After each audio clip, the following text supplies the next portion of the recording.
Recorded live from the dungeon, this is the Dream Warrior Review, and I'm Kurt Thomas. And coming at you live from the hills of Tennessee, straight from his Tennessee Hyundai, I'm Mick Strawn. Mick Strawn. But now, What you been waiting for? this is what I have been waiting for. American Mediocre? Oh! I shouldn't give myself away so early. What the hell is wrong with you? Okay, well, should I get into it? Yeah, let's hear how you justify. I'm not sure I have a lot to say, but well, okay. Here's the Stabbing problem. one of my. I love this film.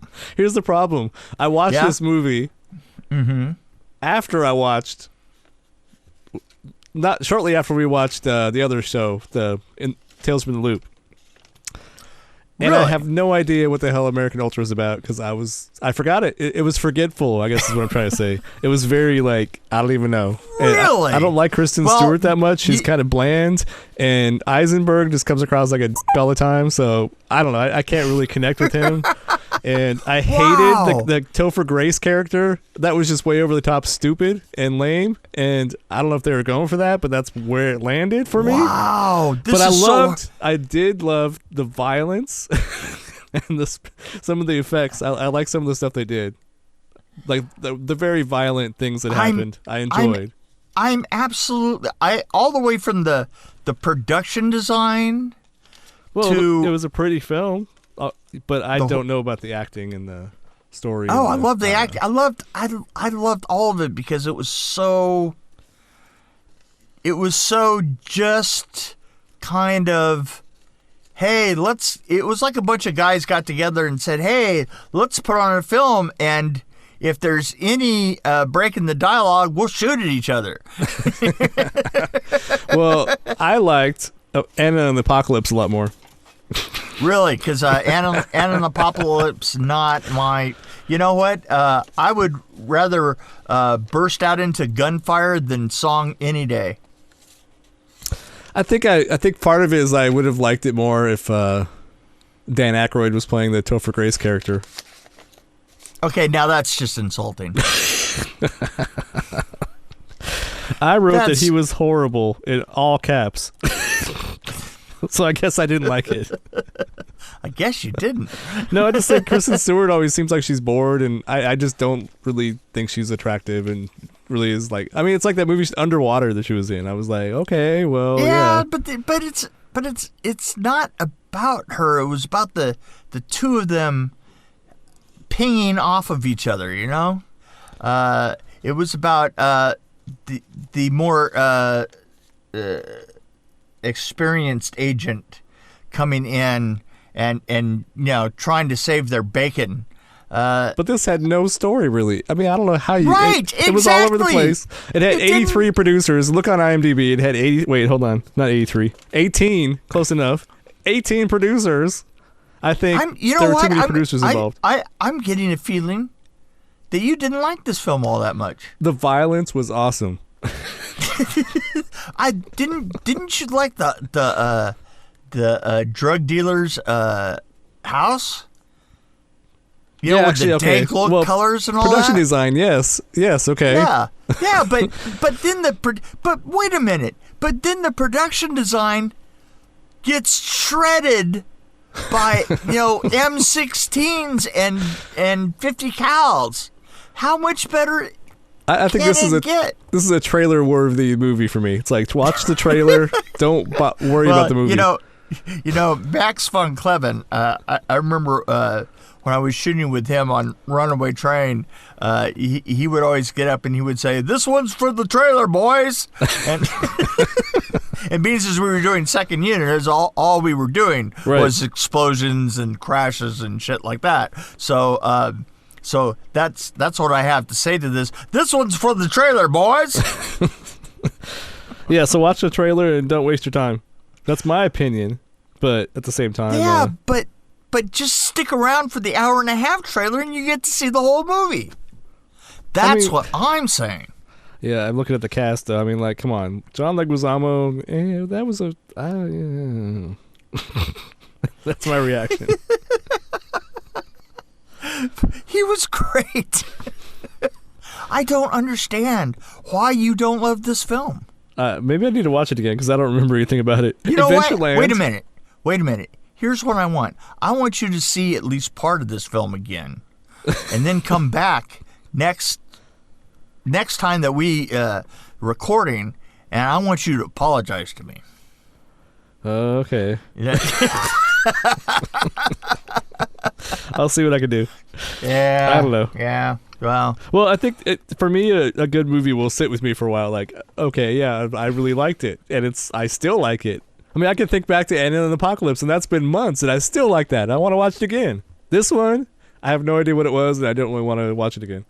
Yeah, but I get a feeling that you were looking at it after you watched After the Loop, and I think if I watched this in fast forward without the sound on, I might like it.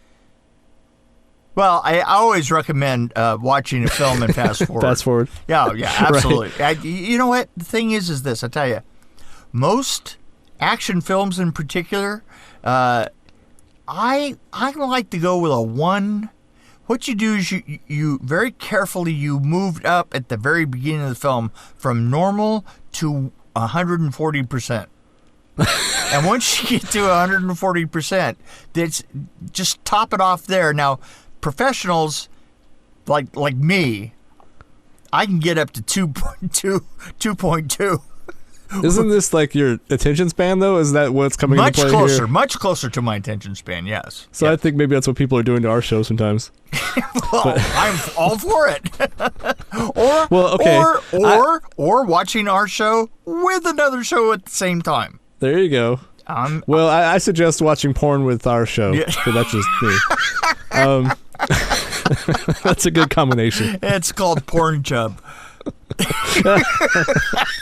So we've had this conversation before, though. I disagree with the fast forwarding certain movies. Yeah. Like, okay, action maybe, but like, okay, Tales from the Loop. That's a good example. Like, you don't pick up on the pacing if you're like. But I didn't do that on Tales from the Loop. I really didn't. I watched it in real time. And, so maybe you didn't like this one as much then because you're fast forwarding through it. I'm talking here. I'm not going to get those moments back. I'm sorry. Well, there you go. But you enjoyed those moments more than you did even fast forwarding through this one. I wouldn't fast forward through this one. This one fast forwards itself. This is the kind of fast forward heavy metal thinking that we need more of in America today. In ultra America today. That Alice Cooper movie, Monster Dog. I don't know. I'm just pulling stuff out of my butt right now. But, yeah, and you are, yes. Saturn 3 was much better for me. Jesus. See, and then you bring that up, and you just blow your own credibility right out your ass. No, this is, okay, instead of this, watch Natural Born Killers. Heck, even watch Reservoir Dogs. That was a good one. I'm just saying, if you really want to see a violent movie that has full of action, there's plenty of other opportunities than watching these two boring people. Lame. Wow. Aren't you? Maybe I'm just burned out on Eisenberg being an action guy. You know what I mean? Boomer? No, I'm not a boomer. I got the X, baby. So what would you rate it? I'm burned out on Eisenberg. I think that's what it is. It's got to be what it is. Is that what it is? It must be something. Maybe. It's that and Stewart. I never liked. Here's the other thing that you have to remember is I actually watched this when it came out in the theater. And that was a while back. That was probably about 4 or 5 years ago. 5 years ago. And I didn't know. I didn't know really who Eisenberg or she was. You know, so it was like, to me, it was just fresh faces. You didn't see Twilight. See, that's what I'm saying. Of course I didn't see Twilight. When did that Facebook movie come out? Wasn't he the Facebook guy? Yeah, he was. And I'd seen him in that, but I don't think I cared. I did like Lavelle Crawford in this, though. Yeah. The big guy. Yeah, but I also like the guy that was in the off. I can't think of his name, but the guy that's back in the office, angsting over the codes. Oh, yeah. I love that whole angle of it. It just cracks me up. So okay, we'll see. There's a redeeming quality right there. So, I mean, okay. Okay, so put a number on it. Put a ring on it. 2.2. A really strong 2.2. And I was going for a 4.2. Wow, this is the biggest gap that we have ever had. I'm wondering if it's timing for me. And you know what? Maybe I didn't watch you at the right time. It's maybe hello? not.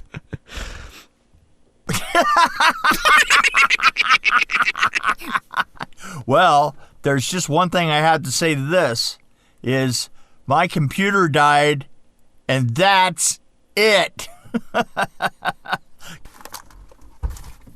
Hello. Uh-oh. I've lost Mick. And he was in the middle of a brilliant... He's calling me. I'm going to answer the phone.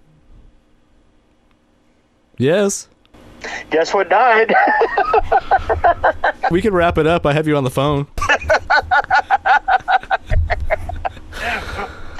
Well, all I have to say is I love this movie. You hated it.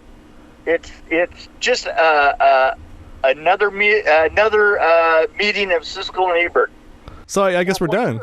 Yeah, we're done. As soon as my battery charges a little bit more on my computer, I will send you the audio of it, okay? Yep.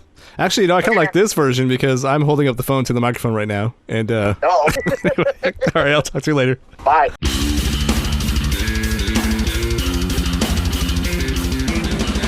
Thanks for joining us on the Dream Warrior Review podcast. Don't forget to tell your friends about us, follow us, and, of course, like us. We can be found on Podbean, which is an amazing app, YouTube, Stitcher, Alexa on any pod, iTunes, Google Play. We're on Twitter as well, at DW Review, and, of course, Facebook. You can find us there. You can also email us at dreamwarriorreview@gmail.com.